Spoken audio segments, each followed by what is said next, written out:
Ну, понимаете, когда вам продают электромобиль в рекламе и говорят, что он экологичен. Ну, это же вранье. У нас есть от налоговой прям письмо, подписанное с разрешением, что да, действительно так можно, это полностью законный инструмент. Привезете сами, вроде хотели сэкономить, а я такой же могу привезти на 5000 дешевле. Все, что вы не проговорили с китайцами, остается на волю китайцев. Всем привет! Это снова я, Алексей Белов, и канал «Открытый бизнес» для предпринимателей и о предпринимателях. И сегодня у меня в гостях Ян Шарапов, основатель компании «Электрокар-Бай». И мы сегодня с ним будем обсуждать такую интересную тему, как параллельный импорт в России. Я думаю, что многих эта тема сейчас касается, потому что товары, которые поступают в Россию сейчас, они везутся другими путями, другими маршрутами, бизнес-процессами, нежели это было год или два назад. И сейчас эти цепочки создаются, выстраиваются. И я попросил Яна рассказать нам, как он это делает с Россией, какие, в общем-то, дальше мы поговорим о том, какие преимущества это дает всем. Вот. Но для начала, Ян, я попрошу тебя вкратце рассказать о себе и о компании, которую ты основал и которой ты занимаешься. Меня зовут Ян Шарапов, основал, соответственно, в 2020 году «Электрокар-Бай» со своими товарищами. Это Антон, он находится территориально в Китае, и Руслан, он сейчас на сегодняшний день является исполнительным директором и, соответственно, также находится в Минске. Он является главой, скажем, этого подразделения минского.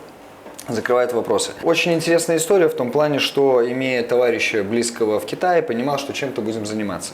Прорабатывали и например, интерьеры, потому что дешевле все закупить, в контейнер поставить, свадебные платья, чего только не прорабатывали. И каждый раз, когда мы общались с Антоном, он выходил, получается, с такси и говорил: ребят, электрическое такси это просто бомба какая-то.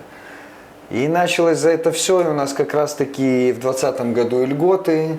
И как же не попробовать бизнес, который государство говорит: ребятки, давайте. То есть вы не переживайте ни за какие-то аспекты, и плюс понимаете, что палки в колеса, наверное, не вставят через полгода-год, и вы зря не двигались. Начали заниматься электромобилями, то есть совокупно тоже был очень новый рынок для нас, и когда начали приходить новые машины, действительно их полюбил. То есть действительно я занимаюсь тем, что мне нравится, товар просто прекрасный, и как вы видите, я думаю, на дорогах все больше и больше, и это связано не только, кстати, с какими-то запретами и ограничениями, потому что мы работаем уже почти 4 года, и, соответственно, все так же возилось до каких-то СВО и прочего. Электромобили, это в любом случае нас ждет в ближайшем будущем. Да, может, сейчас есть еще не сформированный рынок, недостаточная инфраструктура, вопросы присутствуют, обслуживание, софт, но это вопросы. Пока дилеров нету, но это все остается в руках, соответственно, таких, как мы. Энтузиастов. Да, энтузиастов. На самом деле в этом бизнесе немного энтузиастов. То есть зачастую сюда заходят большие капиталы, нанимаются топ-менеджеры, и люди просто, понимаете, когда вам продают электромобиль в рекламе и говорят, что он экологичен. Это же вранье. То есть человек, не разбирающийся в этом, будет рассказывать, что автомобиль экологичный. 80% всего электричества добывается у нас благодаря углеводородам.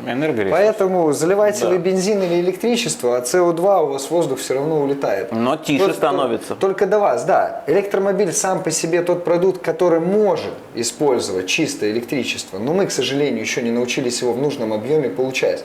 Поэтому тут вопрос, наверное, к техническим решениям других отраслей. К самому электромобилю, на самом деле, несмотря на то, что это продукт еще не завершенный, потому что батарейки еще развиваются, моторы развиваются, и в любом случае даже и прессовка, станки, все это развивается, искусственный интеллект приходит, это будет становиться только лучше и дешевле, он уже является очень классным продуктом. Поэтому здесь есть очень много плюсов, но есть и минусы, о которых, я думаю, мы как раз-таки сегодня в беседе и поговорим. Хорошо, давай, подытожим. То есть компания «Электрокар-Бай» занимается поставкой электромобилей из Китая на рынке, я так понимаю, не только Беларуси и России, но и на других стран СНГ. Да. Таким образом, вы прорабатываете, видимо, какие-то логистические маршруты прежде всего. Да? Расскажи, какие основные бизнес-процессы в вашей деятельности являются ключевыми, чтобы, собственно, товар от полки доставить до конечного клиента? Смотрите, в любом случае продажа происходит после поступления денежных средств экспортеру. То есть, наверное, цикл начинается с этого. Понятно, заключение договоров с нами, но мы смотрим всю цепочку, как двигается товар.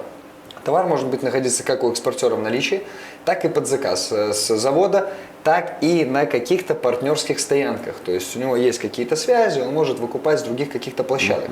Соответственно, получается, вот это, наверное, первое. То есть либо участвует изначально завод, партнерская площадка, либо площадка экспортера. То есть мы работаем с 6 экспортерами. Есть экспортеры, с которыми 3 года, год работаем. Есть те, которые вот недавно только поменяли и, соответственно, тоже пробуем. Почему меняются экспортеры и так далее? Потому что появляются новые финансовые инструменты. То есть мы можем возить, вот на сегодняшний день возим автомобили по 20%.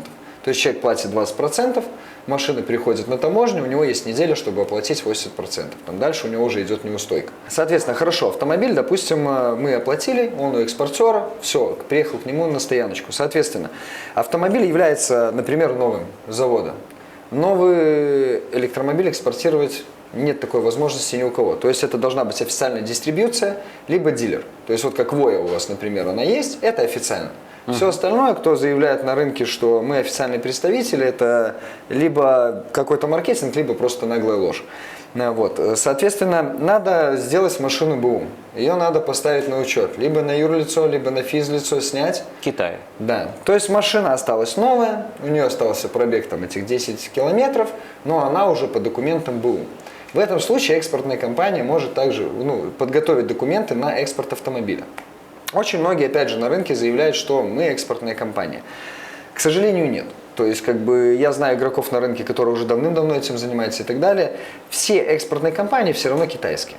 То есть, вы можете либо, грубо говоря, лечь под них, либо партнериться с ними, либо, если там у вас уже прям прекрасные отношения с китайцами, то есть, что, наверное, максимально ускорит работу, это если они предоставят вам прям печати, и вы сможете там, закрывать все документы. Но это какая-то, может, у кого-то так и есть, но это фантастическая история, да. То есть, тогда это все очень быстро. Хорошо, автомобиль подготовлен на экспорт.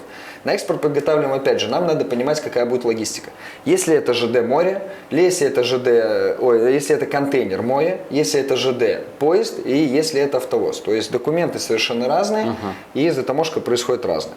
Все, далее вступают в игру уже агенты, которые принимают, отправляют товар. То есть, грубо говоря, если это ЖД поезд, это Чэнду, Чунцин, либо Иу, туда направляются автомобили, там уже агенты грузят их в контейнера, подготавливают документы на отправку.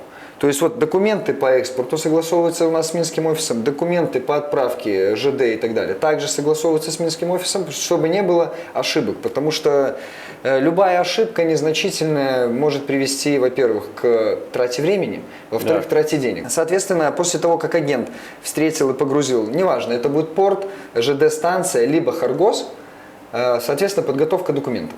Опять же, на то, чтобы это могло все следовать. Дальше у нас получается логистический узел какой-то. То есть, либо это автовоз, который принимает на стороне Казахстана уже машины и отправляет на Минск, либо же это ЖД напрямую из Китая, которая едет в Минск. Но опять же, надо учитывать, что колея разная, соответственно, все равно в Казахстане они перегружаются.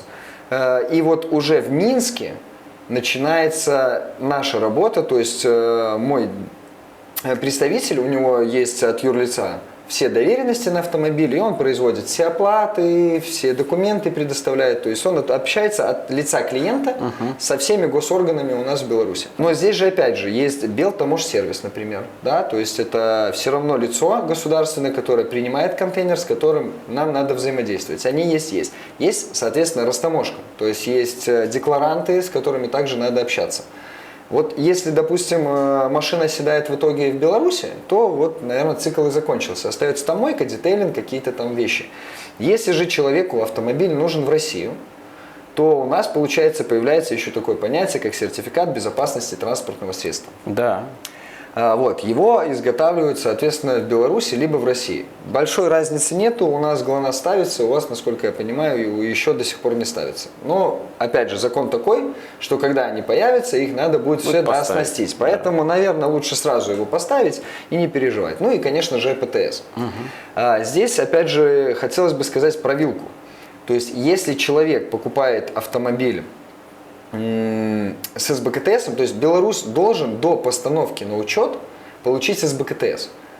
У нас сейчас упразднили ОТТС, то есть теперь я как юрлицо могу оказывать услугу любому физлицу, даже российскому, То есть мне россиянин может в рублях российских отправить на мое юрлицо деньги. Я на бирже покупаю, например, юани, за его счет покупаю автомобиль, рассчитываюсь с логистами, принимаю автомобиль, растамаживаю на себя, как на юрлицо, и передаю уже по договору купли-продажи и, соответственно, накладной клиенту в Россию. В данном случае клиент, получается, платит только 15% пошлины. От НДС он, получается, освобожден. По той причине, что у нас он отменен. У нас есть от налоговой прям письмо, подписанное с разрешением, что да, действительно так можно, это полностью законный инструмент. То есть мы не начинали это делать, пока не получили письменное разрешение на такую схему. Потому что здесь же, ну понятно, таможенный союз таможенным союзом, но НДС-то, Ну, если вопрос, вы привезете да. в Россию напрямую, вы НДС заплатите. Конечно. А 20% от стоимости авто по инвойсу, ну даже вот возьмите стартово, там какой-нибудь Зикер, что-нибудь, ну и выше все равно россияне покупают. То есть это 10 тысяч долларов.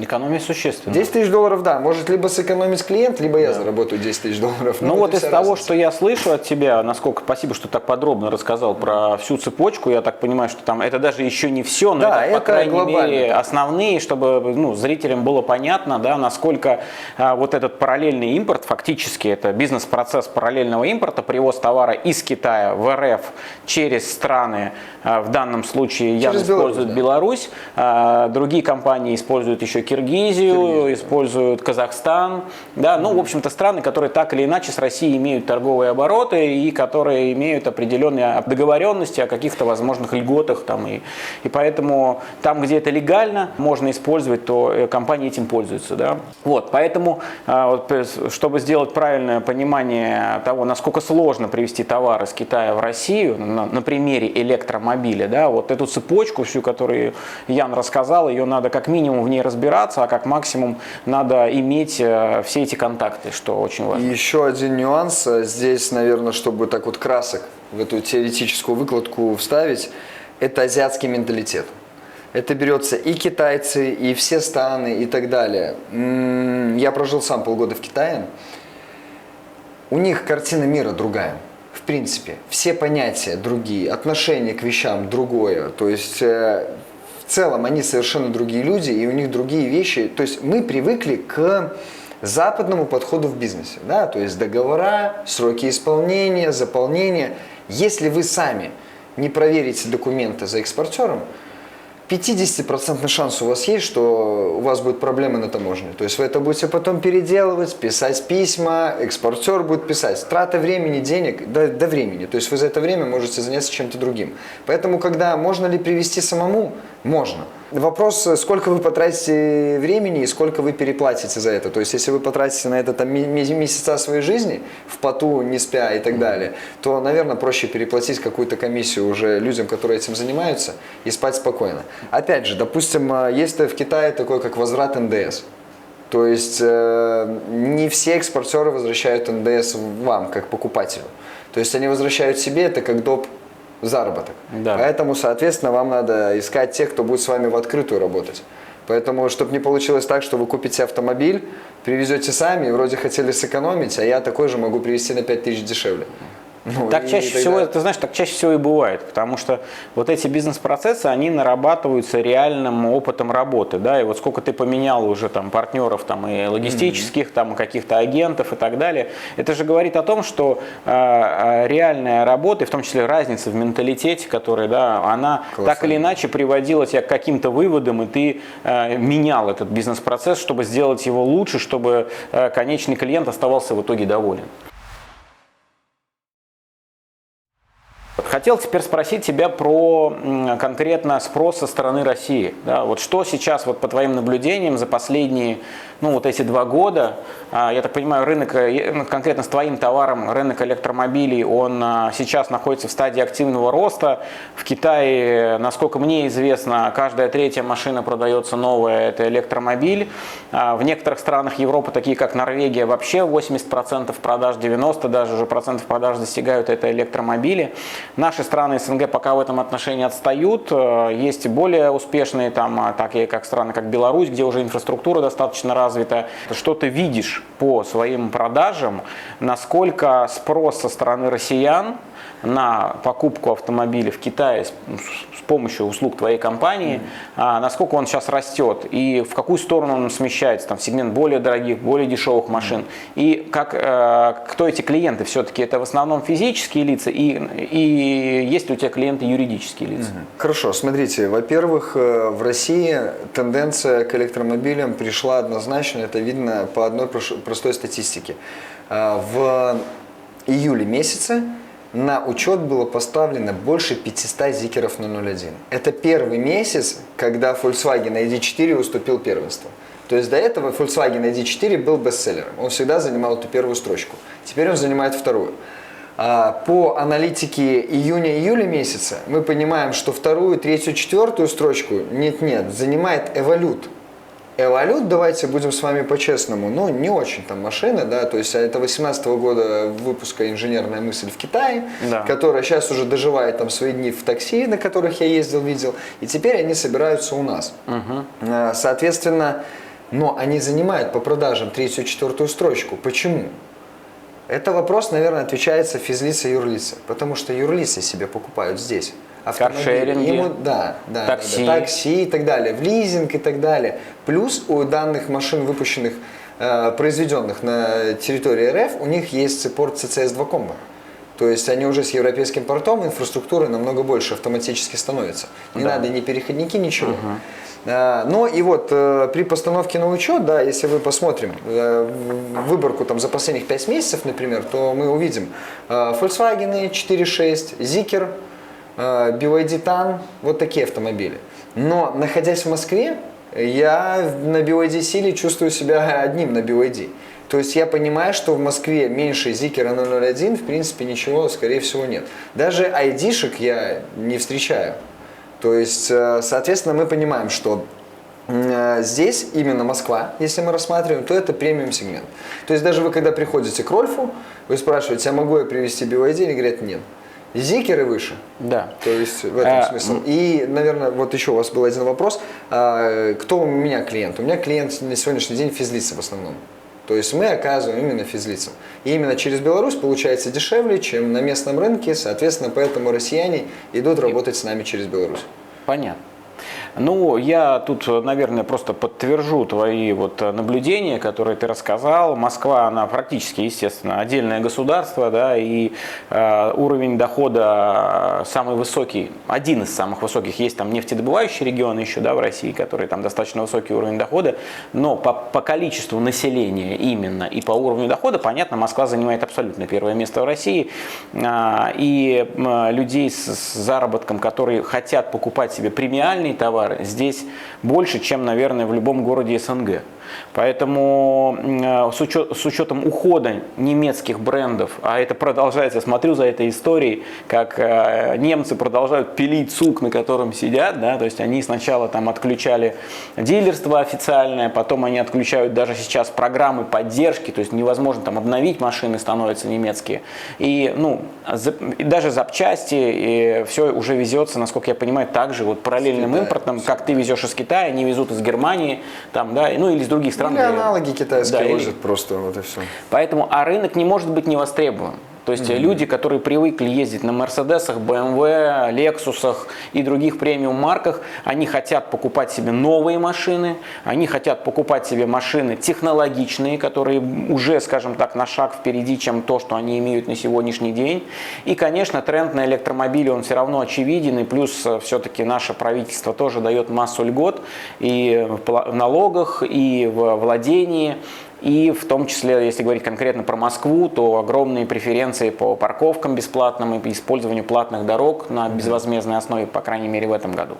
Поэтому тренд такой есть, и я абсолютно понимаю, почему машины с бюджетом, грубо говоря, там 70, 80, 90 тысяч долларов, это абсолютно нормально для Москвы, и там и ценник и 100, и 150, это тоже не как бы будет удивительно, потому что здесь на это есть высокий спрос. Ну давай вернемся к параллельному импорту. Один вопрос я хотел задать тогда вам. Вот сами же вы обладатель Ли. Да. Вот, грубо говоря, если бы это был не китайский бренд, а немецкий, сколько бы эта машина стоила? В 2-3 раза дороже, как вы думаете? Ты знаешь, я читаю, безусловно, сравнительные тесты смотрю, много смотрю, и тесты, которые снимают европейцы, в том числе, где уже начались официальные продажи китайских автомобилей.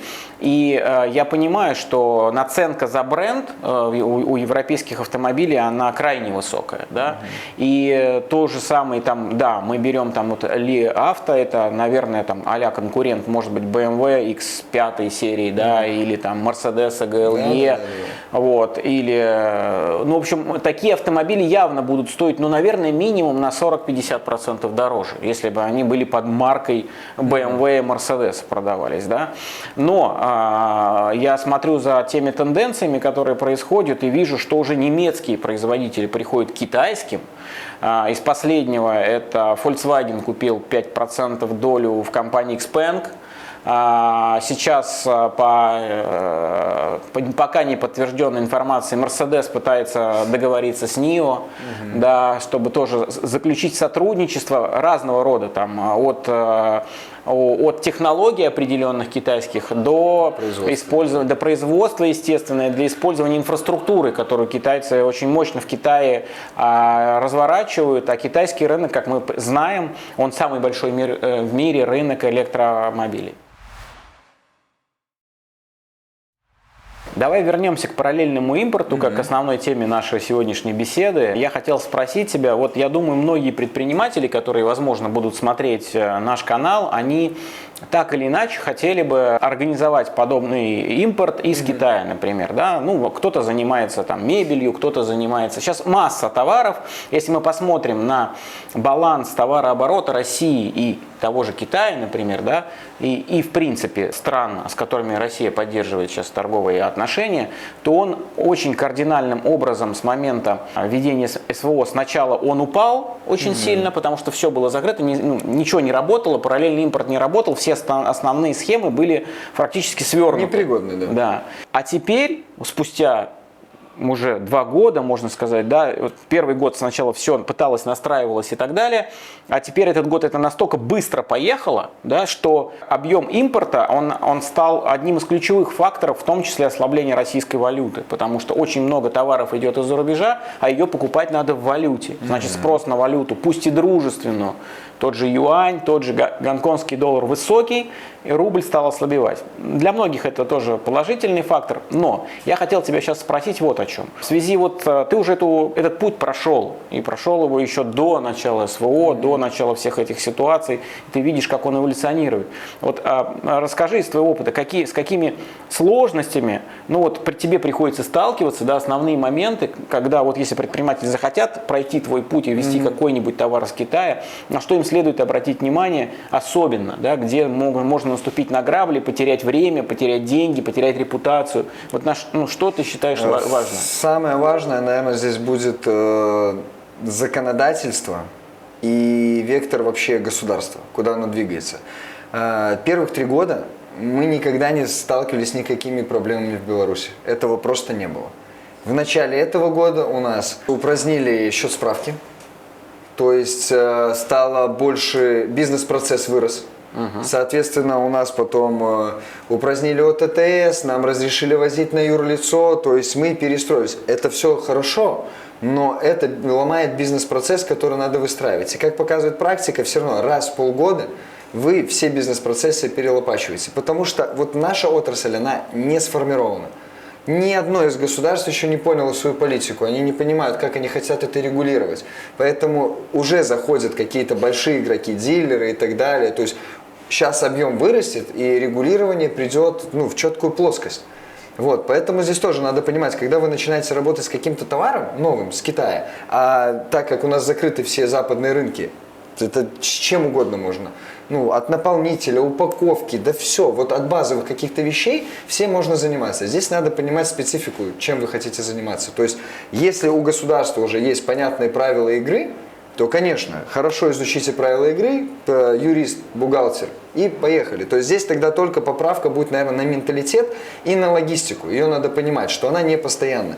То есть если Харгос, там у них, скажем, ну вот этот вот азиатский менталитет, да, то есть создать проблемы и их решать за деньги, вот там такое присутствует. Почему мы к Харгосу не хотим возвращаться, да? То есть вот это надо понимать, что если вы будете что-то возить сухопутно, не ЖД, не по рельсам, а по дорогам, то здесь, опять же, вот эти вот хабы, азиатские, это у вас может быть вопрос. Вот здесь вот обратите внимание очень хорошо и уделите.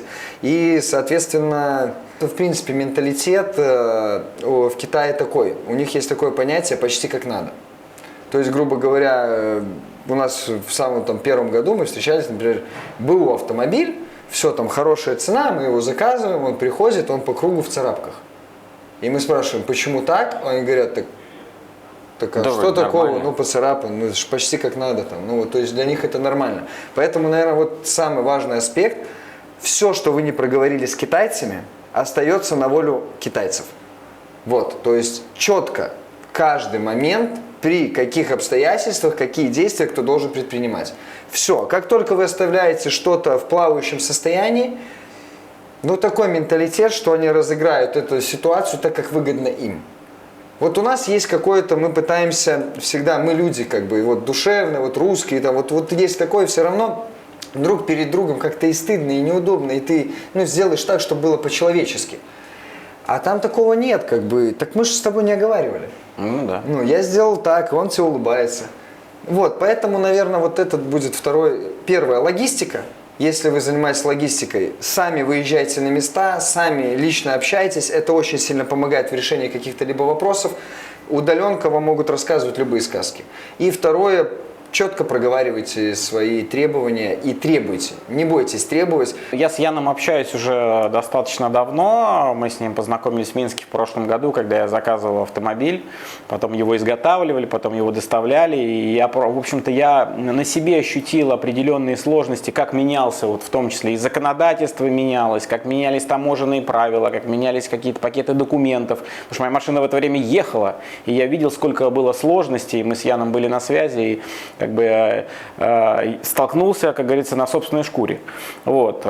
Поэтому я хочу сказать, мой совет как предпринимателя, да, если вы хотите выстраивать такой бизнес-процесс взаимоотношений, например, с Китаем, через какие-то дружественные страны, будь то Беларусь, Казахстан, Киргизия, то, конечно, необходимо как минимум иметь надежных партнеров в каждом, как говорит Ян, хабе, да, то есть в каждом звене должен быть понятный, надежный партнер. Постепенно это могут быть стать штатные сотрудники, но для начала, вот мой совет там начинающим предпринимателям, поскольку я сам занимаюсь услугами аутсорсинга, я понимаю массу преимуществ покупки аутсорсинга, то есть когда за тебя кто-то что-то делает, но этот человек узкопрофильный. То есть если мне надо пройти документы, оформить экспортные, я обращусь к компании, которая это делает. То есть пока я могу научиться это делать сам, но все только я потрачу время, деньги, а в нынешних реалиях настолько быстро все меняется, вот как говорит Ян, да, что за год, там, раз в полгода, раз в год приходится перестраивать бизнес-процесс. Можно обучиться одному бизнес-процессу, а через полгода он уже другой.